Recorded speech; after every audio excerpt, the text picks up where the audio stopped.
Things are getting spicy between Tamron and Nikon, it seems, with the all-new launch of the Tamron 28-75 f2.8 G2 lens. That's right, G2 for the Nikon Z mount. Obviously, the G2 has been out for the Sony E mount for a little bit longer, but this also does make things interesting because there is also a 28-75 from Nikon. People say it's made by Tamron, but I'll leave it up to you guys if you believe that or not. And that is not the same formula as this, so which one should you get? Let's talk about that right now. With that said, I'm not paid or sponsored for this video. My thoughts only. I'm currently shooting on the Nikon Z8 with the all-new 28-75 f2.8 G2 lens from Tamron attached to this. So you're seeing it how it looks in video, H.265, 10-bit. I'm using, I'm not doing log on this, so just using standard color that's inside the camera system. And yeah, I'm very, very happy with the performance. It's very, very sharp, as a matter of fact, almost too sharp, but we'll talk about the performance in just a bit. So there's been some talk online about this because Nikon launched theirs just a few months ago, so to speak, and that's G1 version. And the G2 has better optics, they're saying. It's a little bit better in terms of speed of autofocusing. I mean, is there a big difference, or is this all just sort of a little bit of improvements here and there, but would we notice the difference in day-to-day usage? Well, let's talk about that. I'm going to make this video quite short because there's really not much to say. This lens, even in the G1 form factor or even the Nikkor version of it, is fantastic. It is an awesome lens. People on the Sony E mount have been using it for quite some time, especially because it performs very well. It's a very lightweight lens. It's coming in roughly around 550 grams for a zoom lens.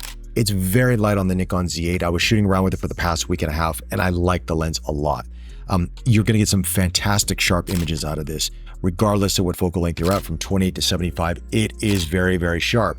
And in terms of colors out of this, you get a nice warmer tone to the image. The reds pop a little bit more saturation, I feel, which is great. You can always tone that down in Lightroom or Capture One or whatever software you're using, but you do get a nice rendering out of this lens, if I may say so. In terms of the autofocusing speed, it is fast. Is it faster than the first 28-75? And I don't have that lens with me to compare, but I remember using it and I didn't feel it's that much faster, if anything. I mean, sometimes it just doesn't hit because of focusing issues regardless. I was shooting in low light at this charcoal factory and there were times it was hitting and sometimes it wasn't hitting. Having an f2.8 in lower light situations, as you see from the images, you're gonna have to bump up the ISO quite a bit, sacrifice some noise, run that through Topaz Denoise or whatever software you use and you can clean up the image, but that's neither here nor there. In terms of the performance outside of that, though, it is a really good lens, and I like it. I think it's a good, solid kit lens. If you're a wedding photographer, event photographer, videographer out there, you're gonna like it. As you can see, the focusing on me is tracking me. It's great. I have no issues with this. I was taking some video out there at the charcoal factory as well, and I locked onto my subjects, animal or people.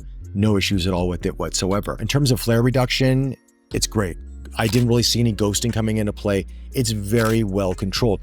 But Tamron's always been good with this lens, especially with the 28-75, and even a lot of their zoom lenses. They really know how to make good quality zoom lenses coming at a very good price point. And I think that's where, for a lot of people out there, they're going to enjoy this lens. Now, should you go for the Nikon or should you go for this Tamron? Well, it depends on you. Some people like to have all Nikkor on their camera. They want a Nikkor lens, they want a Nikon body, and that's how they want to roll. And I respect that. Look, that lens from Nikon is a great lens. Are you going to notice much difference from this one? I mean, maybe 10% difference, if that, maybe 5 to 7% to be realistic. I mean, it's so minimal. I know they're saying, well, obviously inside it, 17 elements in 15 groups versus 15 elements in 12 groups. I mean, they are saying the optical construction is a little bit different. Obviously, it has more elements and groups besides the first one. But again, day-to-day usage, does that make a difference? To me, not really. But I think for the price of the Tamron coming at $999 US, it's a very, very good buy. But to each their own. Some people want Nikon all the way. If you want Nikon all the way, then go for Nikon. If you are open to third party, you're going to go for the Tamron. I say, congratulations, you're going to really like this lens. And I don't see Nikon, unlike Sony, who handicaps third party lenses, right? They actually just allow them to be as they are on the camera system. With Sony, you get a Tamron, it's not going to perform the same as a native Sony G Master or G lens, right? So you got to take that in consideration. But for the Z mount, this is pretty much a no-brainer. And for the price point, it's hard to say no to. So that's it. This is a short video, guys. I mean, I wanted to talk about this lens, but for my day-to-day usage and testing it out, I really couldn't tell much of a discernible difference between the older one.